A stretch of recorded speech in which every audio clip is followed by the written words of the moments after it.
Loneliness and aloneness. Why the difference matters, according to a psychologist. Many people are experiencing loneliness due to, while feeling lonely is a normal, manageable experience, it's not to be confused with feeling alone, which is a sign that you may have more inner work to do. Loneliness is the feeling you get when you want to connect with someone, such as your partner, and either there is no one to connect with, or your partner is unavailable for connection. Loneliness can feel like a very hard feeling to feel, and there is a very good reason for this. When we were infants, we cried and no one came. We could have died. So many of us subconsciously associate the feeling of loneliness with death.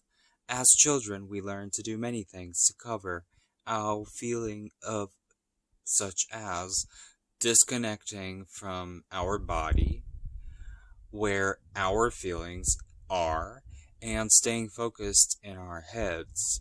Thoughts are in our head, and feelings are in our body. Judging ourselves and telling ourselves that it's our fault we are not receiving the love we need because we are not good enough, which actually makes us feel some sense of control. An example, if only we can change ourselves and be good enough, then we can have control over getting love and avoiding pain. Using food or TV to numb the feeling, or even turning to cigarettes or alcohol at a young age to numb out. Trying to get our parents to or others to love us to get the attention we need, we are controlling behaviors such as anger, compliance, or being overly good. In adulthood, this can translate to similar codependent relationships or controlling behaviors with romantic partners. The problem with all these survival strategies is that they are forms of abandoning ourselves, as we are trying to control others, which makes us feel more alone and empty inside.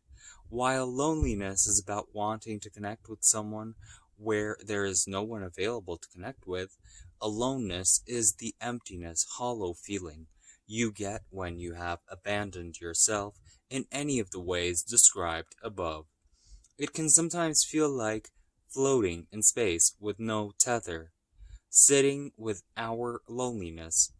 I grew as an only child with narcissistic parents who had no clue how to love me or connect with me. The loneliness I felt in my household was so intense that I had to learn ways of avoiding it. I learned to manage it by being an avid reader, drawing, painting, and doing crafts, spending as much time as I could outside or at friends' houses. And I was never lonely at school. In fact, I discovered that so many ways of positively managing my loneliness were with people. When they asked me if I was ever lonely, I always said no. Even in my very challenging 30-year uh, life with my parents, with angry and withdrawn parents, I denied being lonely until I was at least 20 years old. All that time I was abandoning myself, disconnecting from my body, and staying in my head so I could feel the loneliness. But as a result, I often feel alone inside. Then one day when I was walking and doing my inner bonding process, I suddenly felt an intense burning sensation all through my torso. It scared me and I asked my higher guidance what it was. Fortunately, by this time I had learned how to handle it, be very direct and at will connecting with my spiritual guides. Loneliness, my guidance said. Loneliness, no wonder you've been avoiding all these feelings. It hurts a lot. What are you supposed to do with this? I asked. Hang out with it. Learn from it. It has much to teach you. So I hung out with it for a couple of months and I learned some of the most profound lessons I have ever learned. I learned that situations and people create my loneliness, but I created my own loneliness by my self-abandonment. I learned that when I felt lonely with my husband or another person, it was because one or both of us had closed our hearts. So one or both of us wasn't available to connect. That means that if I knew how open I was and yet still felt lonely, then I also knew that the other person was closeted. I learned that when someone was closed off, I could either be open to learning about why, or I could lovingly disengage, disassociate, and it meant that I ended up with an interaction to take care of myself and not to punish my husband.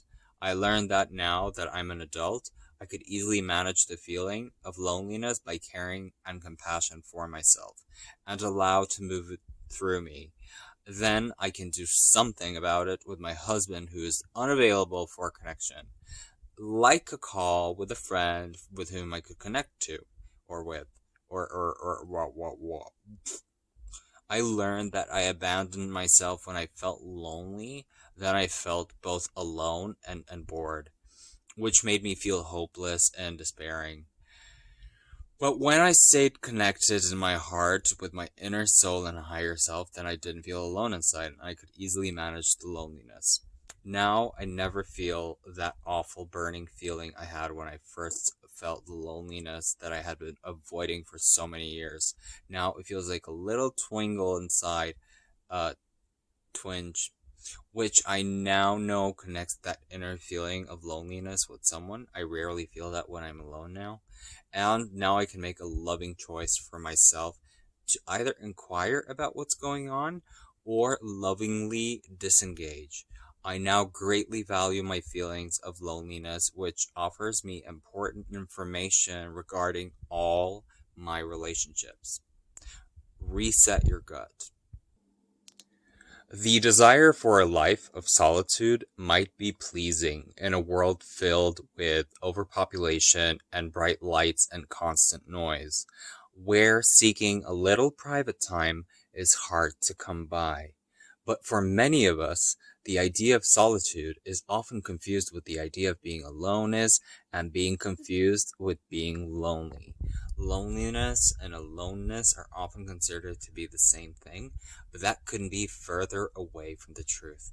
In fact, there are polar opposites when it comes to the choice of whether you are choosing to be alone or you are in fact lonely. While loneliness is associated with melancholy and can be harmful to the mind, being alone is the choice you make when you want to be in someone else's company.